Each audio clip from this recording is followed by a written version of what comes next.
I officially cut off my parents' bank accounts 3 minutes ago, and they have no idea that by tomorrow morning, their luxury cars will be towed and their house will be in foreclosure. And the worst part? They still think this is about a graduation invite. They think they can treat my son like a stain on their reputation. But they forgot one very important thing. I am the only reason they have a reputation at all. For 5 years, I have been the ghost in their machine, the invisible hand signing the checks for every elegant dinner and every designer dress. I'm about to financially ruin my own parents and sister over a graduation invite. Some people will call me heartless. I call it a late payment fee for 5 years of disrespect. Tell me, would you keep paying for a family that wants your child erased? My father sat in the leather recliner I paid for, his eyes fixed on the television I bought, as he told me my 5-year-old son, Leo, wasn't important enough to attend my sister's graduation.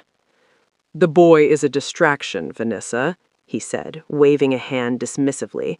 His thumb tapped the arm of that chair like he was the king of a castle I built for him. "He doesn't fit the aesthetic of a high-end university event. He's loud, he gets chocolate on things. It's better if you just stay home with him so the rest of us can celebrate properly. We'll bring you back some cake if there's any left."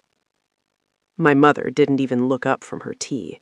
She nodded instead, scanning the room for dust on the expensive curios I bought her last Christmas. "Be reasonable, Vanessa. Chloe worked hard for this degree. There are donors attending, people of influence. We have an image to maintain. People who can help Chloe's career don't need to see a fidgeting child." I felt a sharp sting behind my eyes, but I forced my hands to stay still as the gold-embossed invitation crinkled in my grip. I didn't remind them that the high-end university they were so proud of only existed for Chloe because I wired $40,000 to the bursar's office every year, for 4 years straight. I didn't tell them that the image they were desperate to protect was a lie I funded with 16-hour workdays, missed dinners, and years of my own life. I looked around at the Italian leather and imported silk filling the room. A room I furnished while working until 4 a.m., hunched over a laptop at my kitchen table. I had been the family's silent engine, buying them a life in a gated community so they wouldn't feel the sting of the poverty my father's failed business should have brought them. I thought I was buying safety for my son. I thought if I made them comfortable, they would see how hard I was working, and they would love him as part of our success. Instead, I spent half a decade funding my own child's marginalization. I didn't just support them, I built a pedestal for people who used it to look down on my child. I turned and walked out. The heavy oak door clicked shut behind me, with a finality they hadn't registered yet. I pulled into my driveway and sat in the dark. It took exactly 4 clicks to revoke authorized access to my business accounts. It took 1 call to the leasing office of my sister's luxury apartment. By the time Chloe walks across that stage to receive the degree I paid for, she won't have the lifestyle she's used to waiting for her. And my parents? They're about to find out exactly how much their image is worth when the world realizes their influence was nothing more than my credit card. I went inside and opened my laptop. I didn't turn on the lights. I just sat there in the blue glow of the screen, a ghost in my own home. I began to scroll through 5 years of records. It wasn't just the big things. It was the emergency plumbing repairs that were actually bathroom remodels. It was the car trouble that resulted in me leasing a brand new SUV for my mother because she said the old one made her look unsuccessful. It was the thousands of dollars in books and supplies for Chloe that looked remarkably like designer handbags and weekend trips to the coast. I stared at a photo of Leo on my desk. He was wearing a paper crown he'd made at school, his smile wide and gap-toothed. He was the only person in my life who loved me when I had nothing. Yet these people, these parasites who lived off my sweat, thought he was a distraction. They thought his presence would stain the aesthetic of a life he was indirectly paying for. I realized then that I hadn't been a good daughter. I had been a facilitator for their cruelty. By shielding them from the consequences of their own failures, I had given them the luxury of being monsters. I had fed their egos while they starved my son of affection. I called my lawyer, Marcus. It was 3 in the morning, but Marcus had been with me since the beginning. He knew the numbers, he knew the family, he knew exactly how much I had given and how little I had received in return. Vanessa? He sounded alert within seconds. What happened? You only call at this hour when the world is ending. I need to audit everything, Marcus, I said. My voice was calm now. The heat of the anger had cooled into something much harder, something like ice. I want a full breakdown of the Oak Street property, the car leases, and the educational trust I set up for Chloe. I want to know exactly what is in my name and what is in theirs. I want to know every legal thread that connects my bank account to their lives. The house is in your holding company's name, Marcus said, the sound of keyboard clicking in the background. He was already working. You've been paying the taxes and the mortgage as a secondary residence for years. The cars are corporate leases.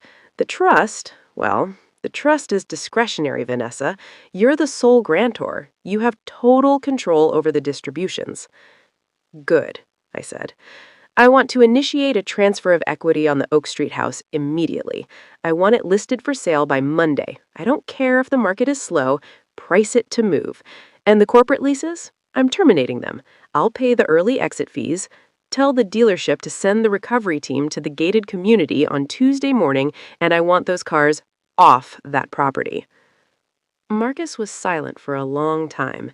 I could hear his rhythmic breathing on the other end of the line. Vanessa, if you do this, they'll have nothing. Your father hasn't worked in years. Your mother has no assets. They'll be on the street. It's a total wipeout. No, I replied, my voice steady. They'll be in a reality of their own making. They've had 5 years to build a foundation, and instead they built a house of cards on my dime. And Chloe's final semester fees, the ones due on Monday morning, they're pending in the queue. I can stop them with a click. Cancel them, I said, and send a formal notice to the university. I am no longer responsible for her debts. If she wants that degree, she can find a way to pay for it herself. She's an adult. It's time she learned the aesthetic of a job. She wants an image? Let her work for it. My heart pounded against my ribs. For a split second, a wave of self-doubt washed over me. I thought about my mother's garden. I thought about how much she loved those roses I'd paid a landscaper $2,000 to plant. If I sold the house, she'd lose them. I thought about Chloe's friends and the look on her face when she realized she couldn't walk with her class. But then I remembered the way my mother had dismissed my son. I remembered my father calling him a distraction. The doubt didn't just fade, it vanished. You don't get to live in a house built by a woman whose child you treat like a burden. The weekend was a strange kind of purgatory. I spent every second with Leo. We went to the park, we made pancakes, we watched his favorite movies 3 times in a row. I turned my phone off and put it in a drawer. I didn't want to hear the pleas. I didn't want to hear the "we didn't mean it." I knew exactly what they meant. They meant that I was a source of income and Leo was a cost they didn't want to pay. I knew the exact moment the reality hit. It was Monday, around 10:25 a.m., when I was at my office staring at a spreadsheet when my assistant told me I had an urgent call on line 1. I didn't even have to look at the caller ID. Vanessa, what is the meaning of this? My mother's voice was a jagged shard of glass. I went to the grocery store and my card was declined. I was standing there with a full cart of groceries, and the cashier told me the account was closed.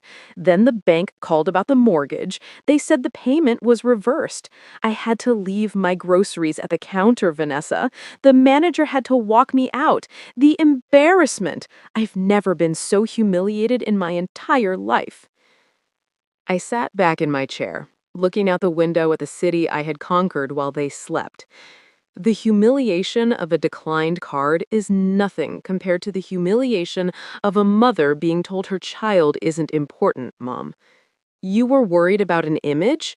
Well, this is the image of someone who doesn't have a benefactor anymore. What are you talking about? Is this about the graduation? We told you it was just a seating issue. We can talk about it. We can find another ticket. We're done talking, I said. The house is being listed today. The SUV will be picked up tomorrow morning. I've already authorized the repo team. Since you're so worried about your image, I suggest you have it parked on the street so they don't have to come up the driveway and disturb the neighbors. You can't do this, she shrieked. We are your parents. You are ruining us. We have nowhere to go. Your father is in shock. Where are we supposed to live? I don't know, I said softly, but I'm sure you can find a place that fits your aesthetic. Maybe something with less marble and more reality. You wanted a certain image. Now you have the image of people who have to earn their own way. I hung up. 10 minutes later, Chloe called. I let it ring. Then came the texts. Vanessa, I just got an email from the bursar. They said my graduation status is on hold because the tuition wire was canceled. You can't do this to me. This is my life. I've worked so hard. Please, Vanessa, just pay this last one and I'll never ask for anything again. I didn't reply. I thought about her lifestyle allowance. I thought about the photos she posted of her designer shoes and her expensive brunches, all while her nephew wore hand-me-downs because I was too busy funding her vanity to buy him something new. I thought about the thousands of dollars I had sent her for internship fees that she actually spent on a spring break trip to Cabo. On Tuesday, my father showed up at my office. He didn't have his usual air of authority. He didn't have his expensive watch on. He looked smaller, grayer. He sat in the chair across from my desk and didn't speak for a long time. The silence stretched between us like a canyon. I could see the sweat on his upper lip. We made a mistake, he finally said. His voice was tight, strained. We shouldn't have said those things about the boy. We were just under a lot of pressure. The donors, the ceremony. Your mother gets carried away with the social side of things. We didn't mean he wasn't important to us. His name is Leo, I said. And you weren't under pressure, Dad. You were comfortable. You were so comfortable that you forgot who was providing that comfort. You've lived in a house I bought, driven a car I leased, and eaten food I paid for, all while treating my son like an unwanted guest in your life. You've ignored him at every family dinner. You've never once asked how his school was. You didn't make a mistake. You made a choice. You chose your pride and your image over your grandson, and now I'm choosing him over you. We have nowhere to go, Vanessa. We have no savings. You know I haven't been able to find work since the firm closed. Who is going to hire me at my age? Then I suggest you look harder, because as of next month, I am no longer your benefactor. I am a mother who is protecting her child's environment, and your presence in it has become a distraction. I am liquidating the assets that I used to support you. It's a business decision, Dad, just like the ones you used to make. He stood up, his face turning a deep, mottled red. For a moment, I thought he might shout, but he just looked at me with a mixture of fear and a sudden hollow realization. He knew. For the first time in 5 years, he realized that the good daughter who always said yes was gone. He realized that he had bitten the hand that fed him one too many times. The following weeks were a blur of legal battles and frantic calls. They tried to sue for filial support, claiming I had an obligation to maintain their lifestyle. Marcus shut it down before it even hit a courtroom, presenting 5 years of bank statements that proved I had already gone above and beyond any reasonable expectation. Chloe had to take out emergency high-interest loans just to finish her final credits. She didn't get to walk at the graduation ceremony because she couldn't clear the balance in time for the rehearsal. She posted a long, rambling video about toxic family members and financial abuse.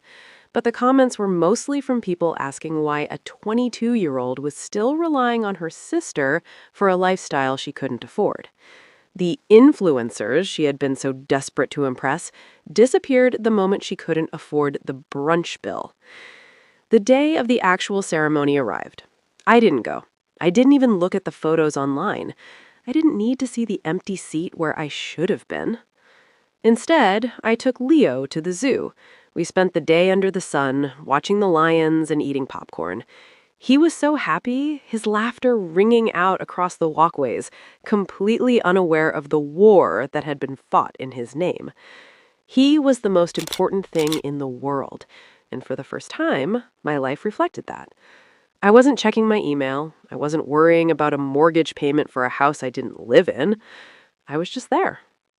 As I watched him, I felt a weight lift off my shoulders that I hadn't even realized I was carrying. For years, I had been trying to buy my way into a family that didn't actually exist. I was trying to fund a version of my parents that was kind and a version of my sister that was supportive. But those people were just ghosts I was chasing with my checkbook. I had been paying for a lie. My phone buzzed one last time as we were walking back to the car. It was a photo from an unknown number, likely Chloe's new burner phone. It was a shot of her standing outside the university gates, not in a cabin gown, but in a plain dress, holding a cardboard sign for a part-time job fair. Behind her, my parents looked tired. They looked like people who finally realized that the image they were so desperate to protect was nothing but smoke. They looked like people who finally knew the true cost of their cruelty. I deleted the photo and blocked the number. I didn't feel joy, but I didn't feel guilt either. I just felt finished. Leo leaned his head against my leg as I buckled him into his car seat. Mom. Yes, baby? Are we going to see Grandma and Grandpa soon? I want to show them my lion sticker. I think Grandpa would like the roar. I paused. My breath caught in my throat for just a second, a final flicker of the old pain before it settled into a cold, hard peace. I looked at his innocent face and realized that protecting him meant keeping him away from people who would never value him. No, Leo, I said softly, smoothing his hair back. We're going to be busy for a while, just you and me. We're going to build a real home where everyone is important. He nodded, perfectly happy with that, and closed his eyes as we drove away. The consequences of their cruelty were theirs to carry now. I had spent 5 years building a world for them, and it took me only 5 minutes to realize I didn't want to live in it anymore. The betrayal was deep, but the resolution was final. I didn't need a gold-embossed invitation to know where I belonged. I drove away from the park, leaving the ghosts of my family behind in the rearview mirror. I was exactly where I needed to be.